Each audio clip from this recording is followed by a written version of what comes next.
Election result को आए हुए एक हफ्ते से ऊपर हो गए हैं, लेकिन केरलम को अभी तक सीएम नहीं मिल पाया है। 4 मई को आए नतीजों में कांग्रेस लेड यूडीएफ मतलब यूनाइटेड डेमोक्रेटिक फ्रंट को 140 सीटों में से 102 सीटें मिली थी, जिसमें इंडियन नेशनल कांग्रेस 63 सीटों के साथ लार्जेस्ट पार्टी बनकर उभरी है। जाहिर सी बात है कि सीएम इसी पार्टी से बनेगा या बनेगी, लेकिन सवाल ये उठता है कि क्लियर मेजॉरिटी आने के बाद भी बात कहां फंस रही है। इससे जुड़े 3 पॉलिटिकल सिनारियोज को समझते हैं।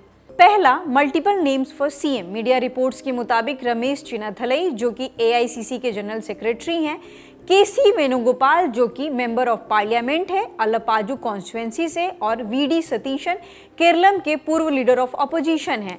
इन तीनों नामों को लेकर 9 मई को मीटिंग कांग्रेस प्रेसिडेंट मल्लिकार्जुन खड़गे के घर पर हुई, जिसे राहुल गांधी ने भी अटेंड किया था, पर उस दिन भी नाम तय नहीं हो पाया था। दूसरा, पोस्टर और लॉबिंग। टाइम्स ऑफ इंडिया की रिपोर्ट के मुताबिक कांग्रेस के एमएलएज और सपोर्टर्स 3 धड़ में बट गए हैं।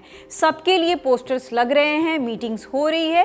कांग्रेस के सूत्र बताते हैं कि मेजॉरिटी ऑफ एमएलएज वेणुगोपाल और सतीशन को बैक करते हुए नजर आ रहे हैं, पर चिन्नाथलई को भी इग्नोर नहीं किया जा सकता है। 2021 के इलेक्शन के बाद उन्होंने सीएम पद के लिए अपनी दावेदारी मजबूत कर ली है। इस बारे में इंडिया टुडे के सीनियर जर्नलिस्ट राजदीप सरदेसाई ने क्या कहा, सुनिए।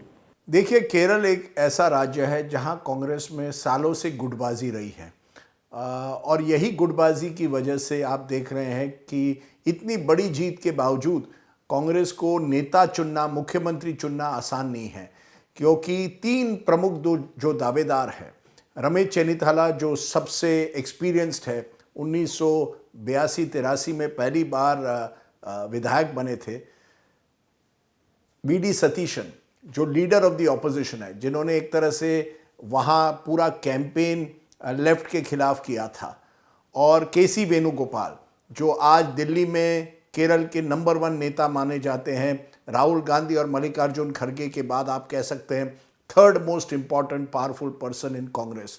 तो इन तीनों के बीच किसको चुनना है? प्रॉब्लम क्या हुई है कि वीडी सतीशन के सपोर्टर्स बहुत ही अग्रेसिव रहे हैं और उन्होंने एक तरह से केसी वेणुगोपाल को टारगेट किया है। वहीं केसी वेणुगोपाल राहुल गांधी के बड़ी करीबी माने जाते हैं, और लोग कह रहे हैं कि जिस तरह से उन्होंने वफादारी निभाई है राहुल गांधी की, उनको रिवॉर्ड मिलना चाहिए। वहीं रमेश चेन्निथाला कह रहे हैं मेरा नंबर कब आएगा, मैं इतने सालों से प्रयास कर रहा हूँ।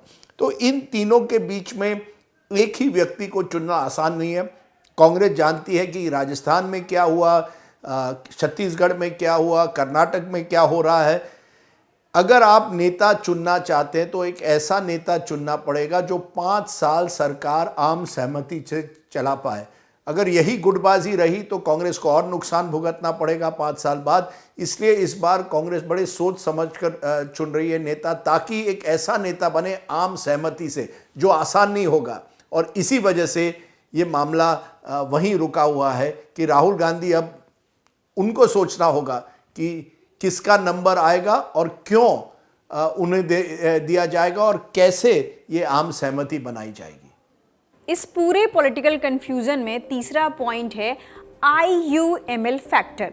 यूडीएफ अलायंस में इंडियन यूनियन मुस्लिम लीग के पास 22 सीटें हैं, जो कि कांग्रेस एलाइज में सबसे बड़ा सपोर्ट है। इंडियन एक्सप्रेस की रिपोर्ट के मुताबिक लीग सतीशन के फेवर में है, क्योंकि सतीशन पॉलिटिक्स में मेजॉरिटेरियनिज्म थ्योरी को रिजेक्ट करते हैं, और उन्होंने साफ कहा है कि नायर सर्विस सोसाइटी और श्री नारायण धर्म प्रजापलन योगम जैसे सामुदायिक संगठनों को राजनीति के बारे में और राजनीतिक दलों के बारे में दखल नहीं देना चाहिए। कांग्रेस के डिलेड डिसीजन से पी अब्दुल हामिद, जो कि IUML के लीडर हैं, ने अपनी नाराजगी जाहिर की है। उन्होंने कहा है कि फैसला पहले ही देर से हो रहा है, अगर इसमें और ज़्यादा देरी हुई तो इसके नकारात्मक परिणाम हो सकते हैं। हमें उम्मीद है कि कांग्रेस नेतृत्व इस बात को समझेगा। 23 मई को केरलम विधानसभा का कार्यकाल खत्म हो रहा है। उम्मीद है कि इससे पहले केरलम को सीएम मिल जाएगा। शुक्रिया।